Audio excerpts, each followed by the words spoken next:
네, 주님의 평화를 빕니다. 저는 작은 형제회 정의평화 창조질서보전위원회에서 일하고 있는 김알로이시오 형제라고 합니다. 네, 오늘 여러분들과 함께 나눌 내용은 찬미 받으소서 7년 여정이라는 플랫폼과 관련된 내용인데요.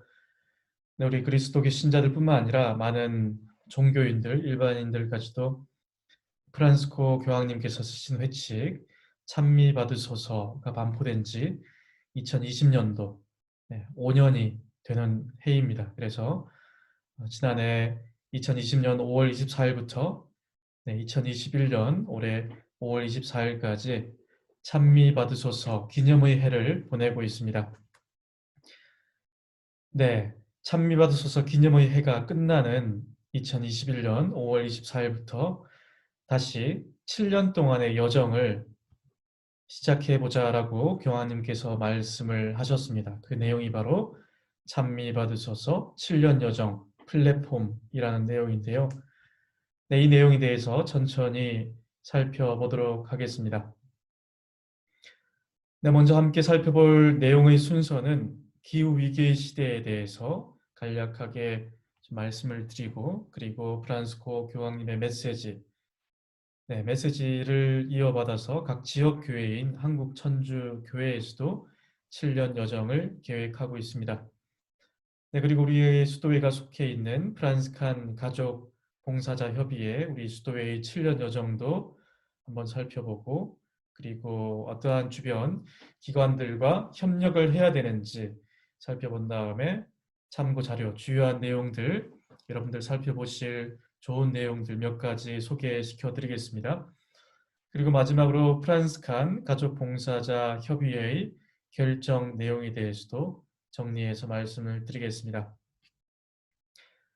네, 기후 위기 시대 몇 년 전까지만 하더라도 이 내용에 대해서 그다지 사람들이 인식이 없었지만 이제 가면 갈수록 이제 코로나19 사태를 계기로 해서 더욱더 생태적 재난, 기상이변, 기후 위기의 시대를 그 누구도 부정할 수 없는 상황에 처해 있습니다. 특별히 WF 다보스 포럼이라고 하는 곳에서 2020년도 세계 위험 보고서가 나와 있습니다. 네, 다보스 포럼이라는 내용은 여기는 스위스 다보스라는 곳에서 매년 전 세계의 경제학자들, 기업인들, 정부 관료들, 모든 세계 지도자들이 모여서 이 경제 정책과 관련된 내용을 함께 나누고 협의하고 미래를 내다보는 그러한 포럼이 바로 다보스 포럼인데요. 네, 지난 몇 년간 앞으로도 계속해서 다보스 포럼에서 나오는 그 주요한 경제 발전과 밀접한 영향이 있는 내용들이 무엇인가, 그러한 내용을 살펴본 것이 바로 세계 위험 보고서죠. 그래서 첫 번째로 가장 기후위기 시대의 중요한 내용 중에 하나가 기상이변, 그리고 기후변화 대응 실패, 세 번째가 자연재해, 네 번째가 생물 다양성 손실, 다섯 번째가 인간 유발 환경 재난, 열 번째가 전염병. 10년 내에 닥칠 위험은 모두 기후변화, 생태계 붕괴 등 환경과 생태와 연관이 있다라고 하는 것이 바로 다보스 포럼의 주요한 내용입니다. 이 경제인들이 얼마나 경제적인 이익을 얻을 것인가, 가장 민감한 사람들이 바로 경제인들이라고 볼 수 있는 것이죠. 바로 이익관계, 이해관계가 달려있기 때문에 이 경제인들이 먼저 기후위기 시대에 대해서 가장 민감하게 또한 과학자들과 더불어서 반응하고 있는 것을 여실히 볼 수 있는 자료라고 볼 수 있겠습니다. 우리 공동의 집, 지구에 닥친 기후위기, 코로나19 사태뿐만 아니라 전 세계 각지에서는 크고 작은 수많은 자연재해, 생태적 위기가 발생하고 있습니다. 우리나라 같은 경우에는 생태위기, 기후위기가 발생하더라도 코로나 위기를 잘 극복하고 있는 것처럼 잘 적응해 나가고 있지만 기후위기에 적응하지 못하는 많은 나라들이 있습니다. 이 나라들은 심각한 자연재해를 입고 있는 것이죠. 네, 또 하나 중요한 내용이 바로 지구온난화 1.5도 특별보고서의 의의와 시사점이라고 할 수 있는 이 보고서입니다. 한국 사회에서는 잘 알려지지 않았지만 2018년도 인천 송도에서 전 세계 많은 과학자들이 모여서 지구온난화에 관한 1.5도 특별보고서를 발행을 했습니다. 자, 이 내용은 전 세계에 있는 과학자들이 지구 온난화와 관련해서 어떠한 시나리오가 발생할 것인지에 대한 내용이 담겨 있는 것이죠. 지구 평균 기온이 지금으로부터 1도가 상승했을 때, 또 1.5도가 상승했을 때, 혹은 2도가 상승했을 때 지구 전체는 어떠한 변화를 일으키게 되는 것인가? 인간이라든지 자연은 어떠한 변화를 일으키고 그러한 위험에 직면하게 되는 것인가? 그러한 각 온도 변화마다 시나리오가 과학자들이 공통적인 의견을 쓴 보고서가 바로 지구온난화 1.5도 특별 보고서입니다. 그래서 지난 2015년도 파리 기후총회에서는 지구 평균 기온이 2010년도 대비 2도를 넘지 말아야 된다라고 이야기했지만, 2018년도에 열렸던 이 1.5도 특별 보고서는 2도 상승을 막는 것이 아니라 지구 온난화를 1.5도, 지구 평균 기온이 1.5도 상승하는 것을 반드시 막아야 된다. 이것을 막지 않으면 이제 되돌아올 수 없는, 이제 지구 생태계가 회복할 수 없는 그러한 위험에 직면하게 된다라고 하는 것을 말해놓은 과학적인 보고서이죠. 그렇기 때문에 기후 변화가 자연스러운 변화이다라고 하는 많은 기업인들이라든지 과학자들의 반대되는 아주 객관적인, 그야말로 객관적인 자료라고 볼 수 있겠습니다.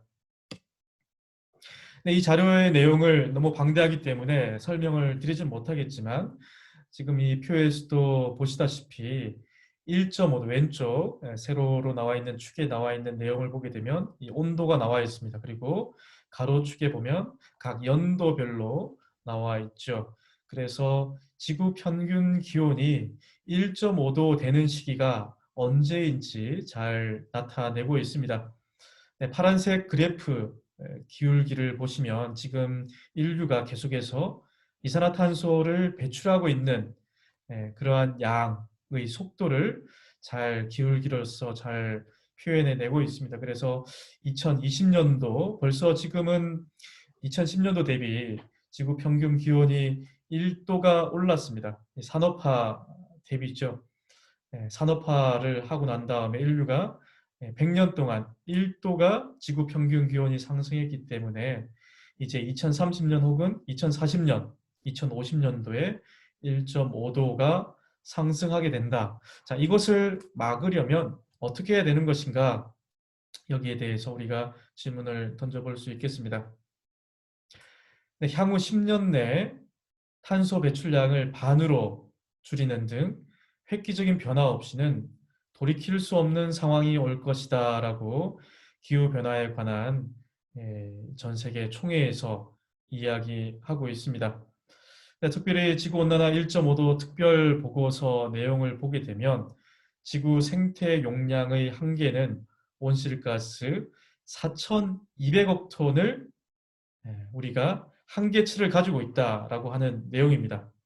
자, 이 내용이 무슨 내용이냐면, 자, 지금 인류가 지구 전체, 우리가 살아가는 인류가 지구 온난화, 지구 평균 기온 1.5도를 막기 위해서는 우리가 일상 가운데서도 계속해서 발생하는, 지구 전체에서 발생하는 온실가스가 총 4,200억 톤을 넘지 말아야 된다는 것이죠. 하지만 지금 과학자들이 이야기하는 것은 매년 인류가 이산화탄소 등 온실가스를 배출하는 총 배출량이 한 해에만 420억 톤입니다. 그렇기 때문에 4,200억 톤을 막아야 되는데 한 해에 420억 톤이기 때문에 10년이면 우리가 총 배출할 수 있는 온실가스 양을 모두 다 배출하게 되는 것이죠. 네, 그래서 많은 과학자들이 이야기하고 있는 바는 지구 평균 기온 1.5도를 도달하는 1.5도에 도달하는 탄소 시계가 7년밖에 남지 않았다. 우리가 목표치를 잡을 때 보통 이제 탄소 시계를 이야기를 하는데요. 탄소를 배출할 수 있는 우리가 지금까지 배출할 수 있는 양을 그대로 배출하게 되면 탄소 시계 총 배출할 수 있는 탄소량이 이제 7년밖에 남지 않았다. 이 7년 안에 급격한 변화를 가져와야 된다라고 하는 경고의 메시지라고 볼 수 있겠습니다. 네, 그래서 기후변화 싱크탱크 MCC에 따르면 2021년 1월 현재 지구 평균 기온 1.5도 상승까지 약 7년이 남았다라고 이야기합니다. 그래서 지금 속도라면 7년 후가 되면 지구 평균 기온 1.5도 상승에 해당하는 4,200억 톤이 모두 배출된다라는 보고서를 이야기하고 있는 것이죠. 네, 2018년도에 나온 케이트 레이워스 도넛 경제학을 보게 되면 자연과 사회, 경제가 모두 통합적으로 서로 밀접한 관련을 맺고 있다라고 볼 수 있는 그 표가 나와 있습니다. 네, 그래서 균형으로 찾아가는 안전하고 정의로운 세계라고 해서 이렇게 왼쪽에 보시면 도넛 모양으로 나와 있죠. 안쪽에 동그라미가 있고 또한 바깥쪽에 동그라미가 있습니다. 그래서 이산화탄소라든지 메탄이라든지 온실가스를 계속해서 과잉으로 배출하게 되면 제일 바깥쪽에 어떻게 나와 있습니까? 과잉으로 배출하게 되면 해양 산성화, 화학적 오염, 질소와 인 축적, 담수 고갈, 토지 개간, 생물 다양성 손실, 대기 오염, 오존층 파괴, 기후 변화가 갈수록 심해진다. 그리고 자, 이렇게 탄소가 과잉으로 발생하게 되면 이제 안쪽에 있는 동그라미를 보시면 심각한 인간성 박탈 상태에 놓이게 된다는 것이죠. 물, 식량, 보건, 교육, 평화와 정의, 성평등, 주거, 각종 네트워크가 불균형적으로 놓이게 된다라고 하는 것을 우리는 볼 수 있습니다. 네, 그렇기 때문에 다음 세대에 대한 책임, 우리 시대에 대한 책임, 그리고 평등과 공평이 무엇인가에 관한 표가 나와 있는데요.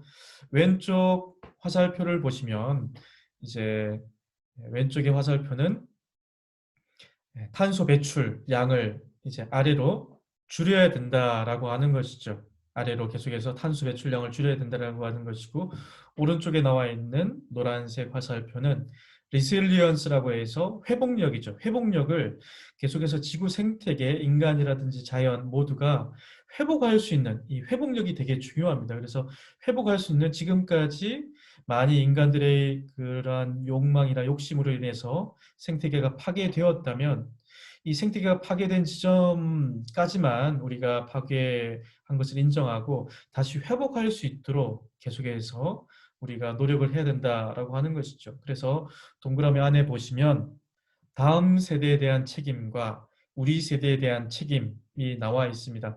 다음 세대에 대한 책임은 미래 세대죠.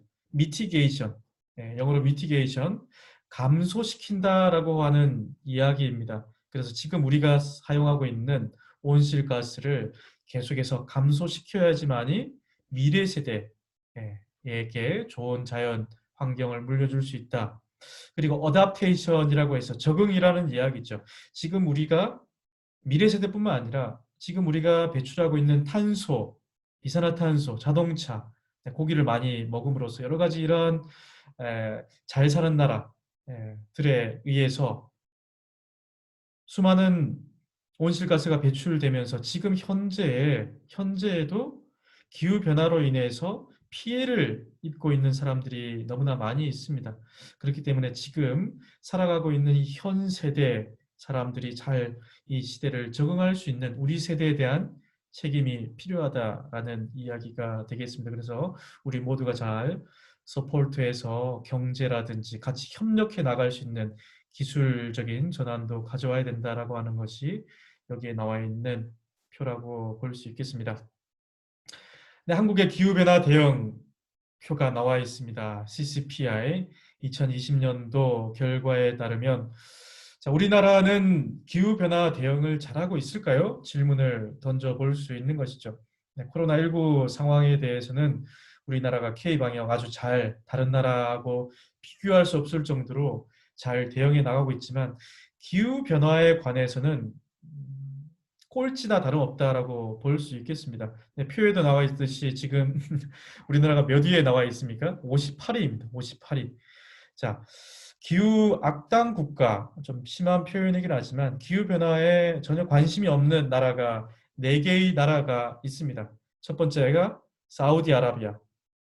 네, 석유, 석탄, 뭐 여러 가지 가스라든지 많이 배출을 하고 있죠. 생산을 하고 있고, 그 다음에 두 번째가 호주, 네, 오스트레일리아, 호주 같은 경우에는 네, 세계 최대 석탄 수출국입니다. 중국과 더불어서. 그리고 세 번째가 네, 뉴질랜드. 뉴질랜드 나라의 대부분이 이제 네, 축산업을 통해서 경제를 발전시키고 있기 때문에 축산업에서 나오는 메탄이 엄청난 온실가스 배출량이죠. 네, 그렇기 때문에 네, 뉴질랜드 그리고 네 번째가 한국이죠. 한국이 기후악당 국가라고 불리우는 이유는 다름이 아니라 네, 다른 나라에 있는 석탄 발전소라든지 석유라든지 가스 발전이라든지 이러한 해외 석탄 투자를 계속해서 하고 있기 때문에 기후악당 국가에 우리나라가 뽑혔습니다.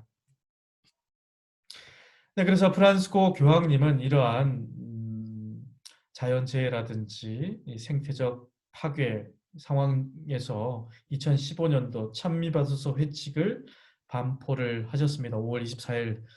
네, 2015년도 또한 중요한 내용이 괄호 보시면 파리 기후총회가 2015년도 11월에 열렸습니다. 그래서 아마도 교황님께서는 파리 기후총회를 준비하면서 찬미 받으소서 회칙을 미리 반포하신 게 아닌가라는 생각이 들 정도로 이 시대 흐름에 목소리에 귀를 너무나 잘 기울이고 계신다라는 것을 볼 수 있습니다.